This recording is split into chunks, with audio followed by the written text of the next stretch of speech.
Schon etwas gruselig. Auf ein neues, wieder eine Wende. So, während Doro nach dem Anker taucht und schaut, den wir auch absolut gar nicht eingefahren haben, weil hier einfach absolut kein Platz ist. Hablas español, sí!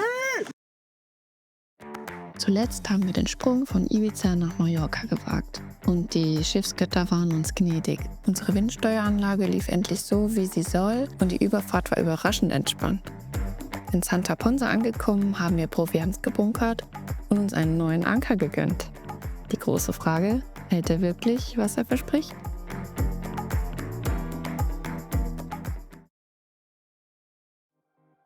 Der Wind hat irgendwann gedreht, also wollten wir nachschauen, ob der Anker weiterhin hält. Und im Gegensatz zu unserem Bruce-Anker hat sich der neue Anker bisher ganz gut bewährt.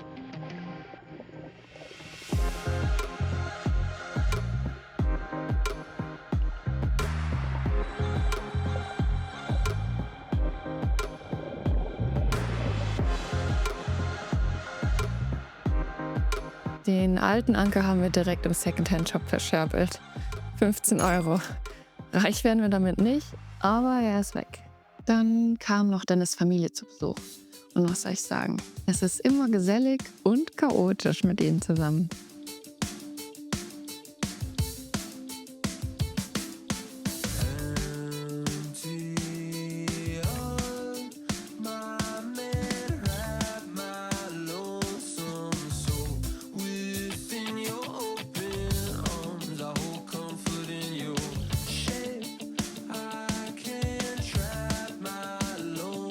Dennis' Familie hat sich eine wunderschöne Finca gemietet.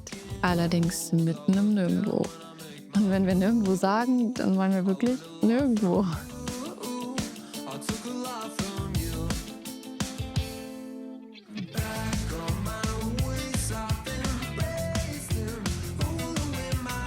Gemeinsam haben wir das ganze Innere von Mallorca erkundet. Eine willkommene Abwechslung zu unserem sonst eher salzig feuchten Bootsalltag.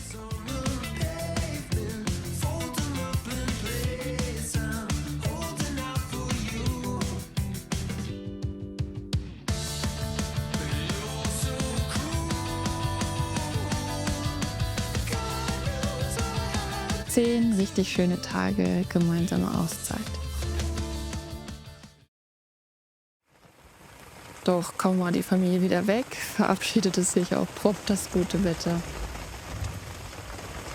Und die Wolken haben nochmal ordentlich einen draufgesetzt.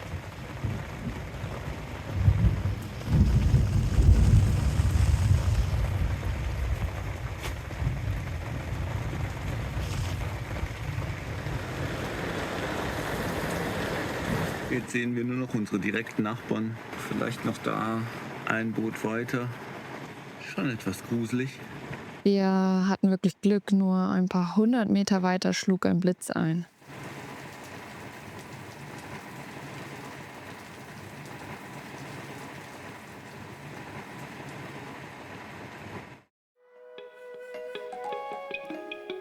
Jo, war dann doch ein krasser Blitz. Bei 2, glaube ich, haben wir uns gedacht, huiuiui, hätte direkt neben uns sein können. So, wir wollen weiter, endlich. Nach jetzt inzwischen 2 Wochen in Santa Ponsa wollen wir jetzt heute nach Andratx.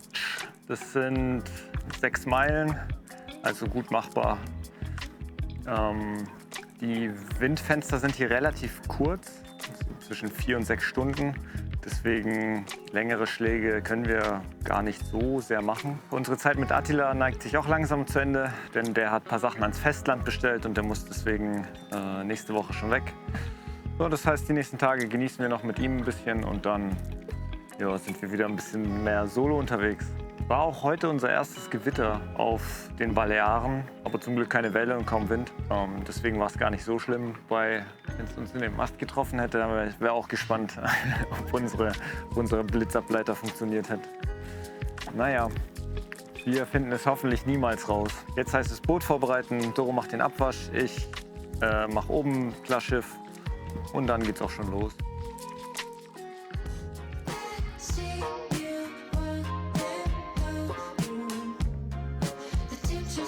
Am frühen Morgen herrscht oft Flaute.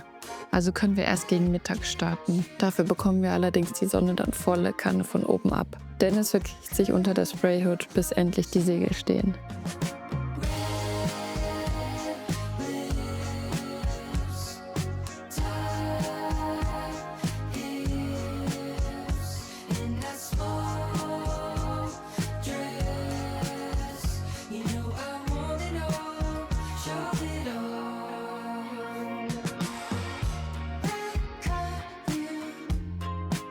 Die Bucht von Santa Ponsa ist ziemlich tief, das macht das Raussegeln ziemlich aufwendig. Also heißt es wenden, wenden, wenden.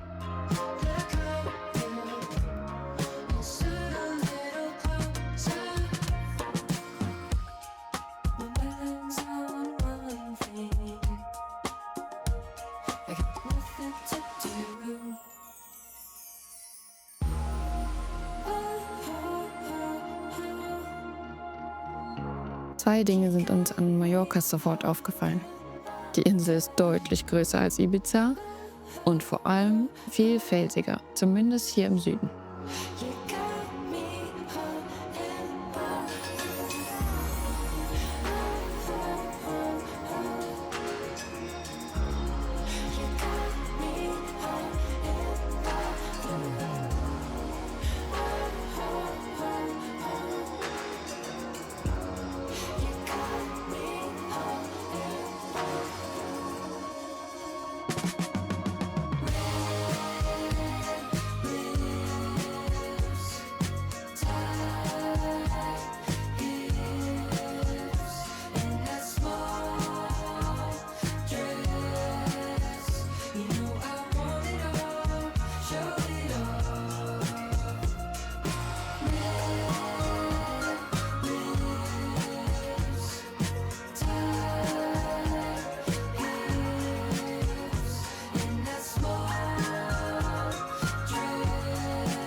Die nächste Wende steht an.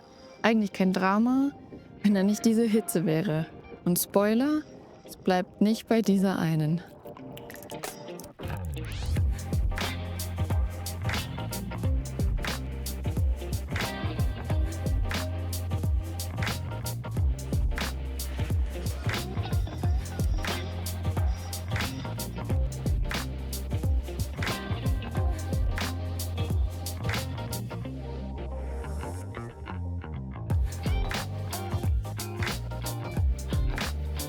Irgendwann wird gewechselt, denn der Steuermann hat ausnahmsweise den besseren Platz, Schatten von den Solarpaneelen und ein bisschen Fahrtwind.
Normalerweise segeln wir gern küstennah.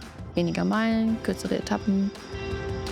Doch hier funktioniert das überhaupt nicht. Die hohen Felsen verwirbeln den Wind permanent und alle paar Meilen kommt er aus einer anderen Richtung.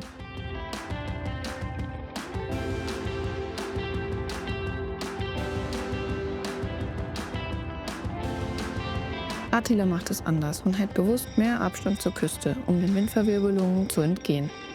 Wir sind gespannt, wer von uns zuerst ankommt.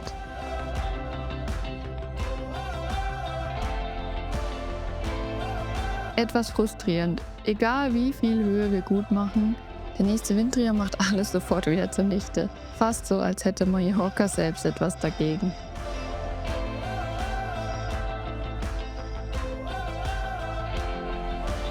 Auf ein neues, wieder eine Wende.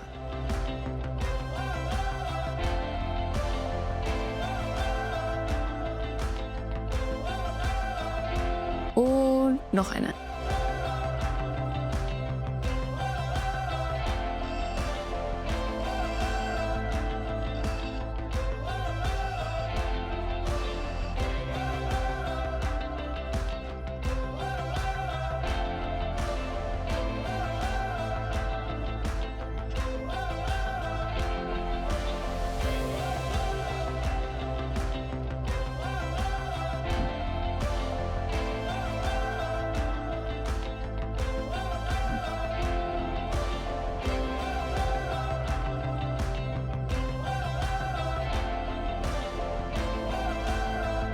Unser erster Stopp war eine kleine Bucht an der südwestlichen Spitze Mallorcas. Traumhaft schön, aber mit sehr wenig Platz.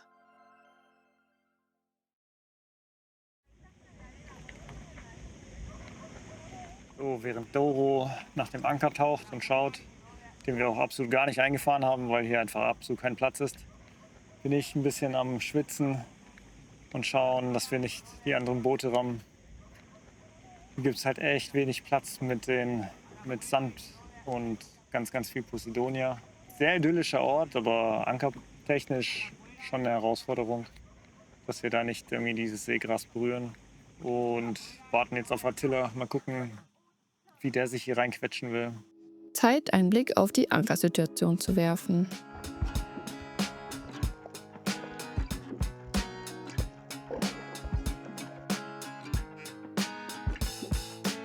Die Schwierigkeit hier war, dass wir nicht sonderlich viel Platz hatten und es außerdem ein paar Steine gab, um die sich die Kette hätte wickeln können. Dadurch konnten wir den Anker nicht so richtig einfahren.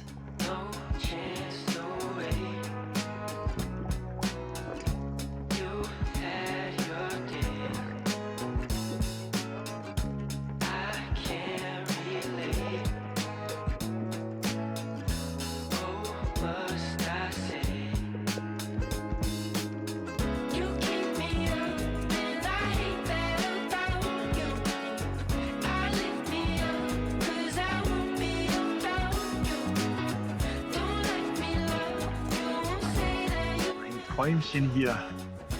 Echt idyllisch. Und nach nur, ich glaube, 6 Stunden ist Attila auch da.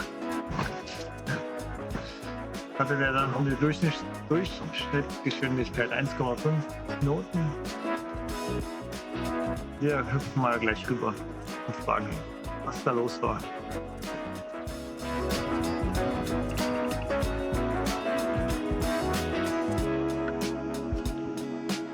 Na, was hast du jetzt getaucht?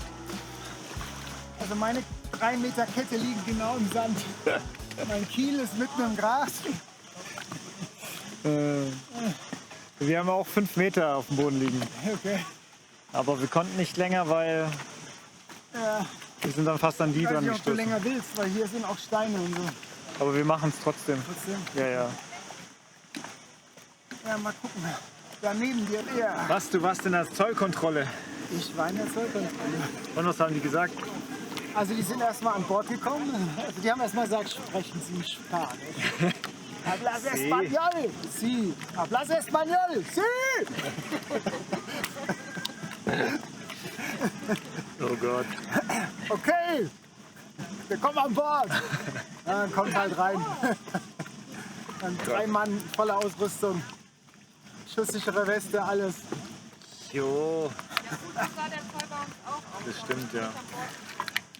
Und naja, und dann wollte er halt die Versicherung, die Registrierung und meinen Ausweis. Ja. Dann hat er eine Viertelstunde in der Sonne gesessen, geschwitzt wie noch was, der Arme. Weil die sind ja schwarz, ne, angezogen. In voller Montur, schwarz angezogen in der Sonne sitzend. Das ganze Zeug kopiert. Und dann sind sie wieder gegangen. Wir haben noch nicht mal irgendwo reingeguckt. Ich weiß gar nicht, was für eine Art Zollkontrolle es ist, wenn man nirgends reinguckt. Ich könnte ja das ganze Schiff voll Drogen haben oder so. Nicht als Deutscher. Am Ende haben wir nachgezählt. Wir kamen mit 12 Wänden durch, Attila dagegen mit stolzen 21. Zusammen mit der Zollkontrolle war er ganze 3 Stunden länger unterwegs als wir. Der geilste Vorteil von dem Regen, unser Kajak sieht aus wie neu.